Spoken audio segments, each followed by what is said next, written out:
Hello everyone. स्वागत है आपके हमारे यूट्यूब चैनल एजू हाउस में, जिसमें हम पढ़ेंगे करंट अफेयर्स 31 दिसंबर 2020 के, जो कि पटवारी, रीट, वनपाल, आरएएस और आरपीएससी के सभी एग्ज़ाम के लिए इम्पोर्टेंट है। आज का हमारा motivational quote, don't stop until you are proud. आपको तब तक नहीं रुकना है जब तक कि आप सफल नहीं हो जाते। हमारी पहली न्यूज़, भूटान इसरो के साथ मिलकर अपना पहला उपग्रह लॉन्च करेगा, जिसका नाम है INS-2B। अगली खबर, फ्रांस के मशहूर फैशन डिज़ाइनर पियरे कार्डिन का कल निधन हो गया। अगली खबर, भारत और फ्रांस के बीच में एक युद्धाभ्यास होगा जिसका नाम है स्काई रोज, जिसके अंदर रफाल जो कि फ्रांस के हैं और भारत के सुखोई विमान अपनी क्षमता दिखाएंगे। अगली खबर, HDFC बैंक के नए चेयरमैन बनाए गए हैं अतुल चक्रवर्ती। अगली खबर, मौसम विभाग ने देश में सबसे अधिक ऊंचाई पे लेह में नया निगरानी केंद्र शुरू किया है।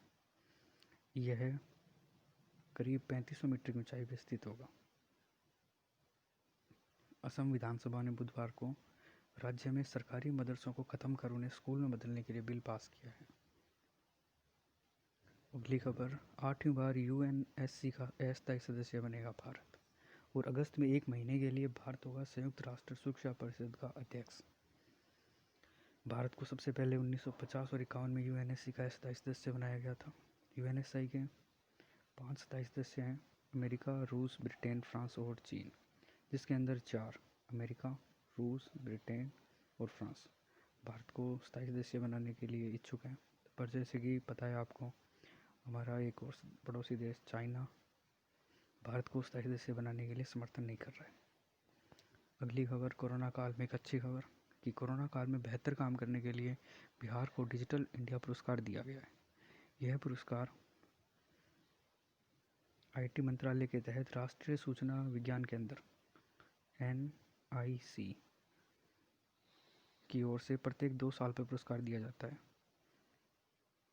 अगली खबर, हवा से गिराए जाने वाले कंटेनर का सफल परीक्षण। DRDO ने भारतीय नौसेना के साथ मिलकर हवा से गिराए जाने वाले सहायक एनर्जी कंटेनर का सफल परीक्षण किया है। रक्षा मंत्रालय की ओर से जारी बयान में कहा गया है कि सहायक एनर्जी हवा से गिराए जाने वाला भारत का पहला स्वदेशी कंटेनर है। अगली खबर, अनाज से एथेनॉल बनाने के प्रस्ताव को कैबिनेट ने दी मंजूरी। गन्ने के बाद अब गेहूं, चावल, मक्का और अन्य खाद्यान्नों से भी एथेनॉल के उत्पादन को मंजूरी दे दी गई है, ताकि बाजार में कृषि उपज का अच्छा मूल्य प्राप्त हो सके। अगली खबर, अर्जेंटीना में गर्भपात को कानूनी मान्यता मिल गई है। आपको इसमें ये याद रखना है कि अर्जेंटीना की राजधानी ब्यूनस आयर्स है और राष्ट्रपति अल्फर्डो फर्नांडिस है। मित्र देशों को आकाश मिसाइल बेचेगा भारत। सबसे पहले ये देखते हैं कि आकाश मिसाइल है क्या।